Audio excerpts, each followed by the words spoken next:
Welcome to our YouTube channel friends. मेरा नाम है असद और मेरे साथ है नदीम। आज हम देखने वाले हैं इंडिया के जो जनरल बिपिन रावत, मेरे ख्याल में एक घटना में उनकी डेथ हो गई है, क्रैश हुआ है हेलीकॉप्टर। तो उनको ट्रिब्यूट है इस वीडियो में, जनरल बिपिन रावत को ट्रिब्यूट पेश कर रहे हैं। तो वीडियो देखते हैं, फिर हम भी कुछ जान पाएंगे क्या कुछ थे ये।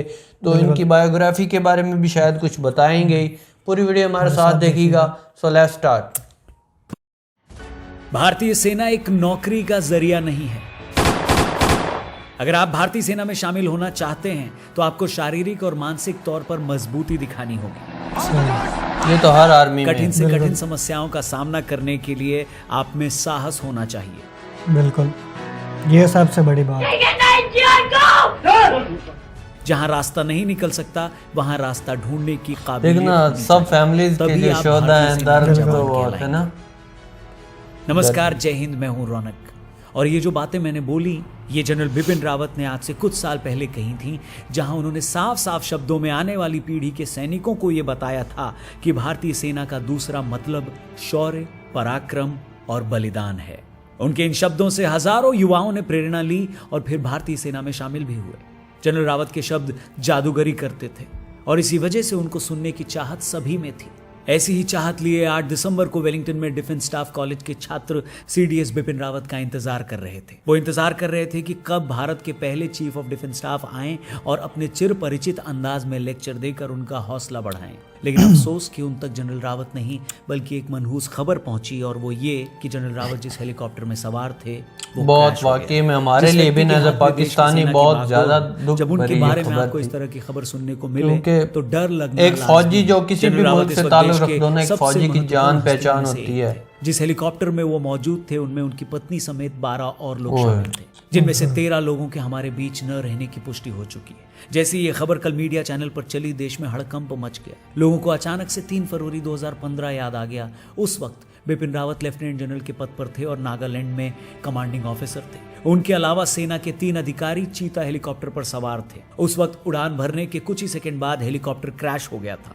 घटना में हेलीकॉप्टर को बहुत नुकसान हुआ था, लेकिन जनरल रावत को खरोच तक नहीं आई थी। ये 8 दिसंबर को वेलिंगटन में हेलीकॉप्टर क्रैश होने के बाद पूरा देश यही दुआ कर रहा था कि 2015 हेलीकॉप्टर क्रैश की तरह इस बार भी बिपिन रावत मौत को चकमा दे दें। लेकिन शाम 6:03 पर इंडियन एयरफोर्स के ट्वीट ने इस बात की पुष्टि कर दी कि सीडीएस बिपिन रावत समेत हेलीकॉप्टर पर सवार 12 और लोग अब हमारे बीच नहीं रहे। 16 मार्च 1958 को पौड़ी उत्तराखंड से शुरू हुआ जनरल रावत का सफर शिमला के स्कूल से होकर देहरादून की इंडियन मिलिट्री एकेडमी पहुंचा, जहां पर उन्हें सॉर्ड ऑफ ऑनर से नवाजा गया। आपको बता दें, यह सम्मान उस कैडेट को मिलता है जिसने एकेडमी में अपनी ट्रेनिंग के दौरान सबसे बेहतरीन परफॉर्मेंस दिया हो, और यही तो जनरल रावत की पहचान थी, सबसे बेहतरीन होना। उन्होंने अपनी जिंदगी में सेकंड बेस्ट होना कभी चुना ही नहीं। भारतीय सेना में उनके बेहतरीन पराक्रम के चलते उन्हें परम विशिष्ट आर्मी चीफ ऐसे ही ना बना देते। सी बात है। उनका कद इस हद तक बढ़ गया कि नेपाली आर्मी ने भी उन्हें अपना ऑनरेरी जनरल बना दिया। उनके रिटायरमेंट से एक दिन पहले सरकार ने उन्हें पहले चीफ ऑफ डिफेंस स्टाफ बनाने की पेशकश करी, जो उन्होंने सहर्ष स्वीकार कर लिया। यानी रिटायर होने के बाद भी जनरल रावत ने देश के नाम अपनी जिंदगी कर दी। 1958 से लेकर 2021 तक ये रिटायर नहीं, आर्मी सर्विस आर्मी चीफ नहीं था। वो पहले डिफेंस में आ गया था, जनरल उनका बन गया था। इस तरह भारत माँ के काम नहीं आ पाता। हर कोई चाहकर भी जनरल बिपिन रावत नहीं बन पाता। हमारी तरफ से सीडीएस बिपिन रावत और उस हेलीकॉप्टर में सवार उन 12 लोगों को श्रद्धांजलि। ईश्वर उनकी आत्मा को शांति दे और इनके घर वालों को ये दुख सहने की शक्ति। हमारी तरफ से जनरल बिपिन रावत के लिए चंद पंक्तियां।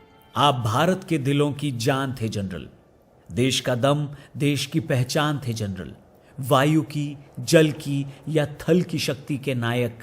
आप तो वर्दी में हिंदुस्तान थे जनरल। आपने डिफेंस को दी थी नई ऊंचाइयां। आपकी हिम्मत के चर्चे करती थी पुरवाइयां।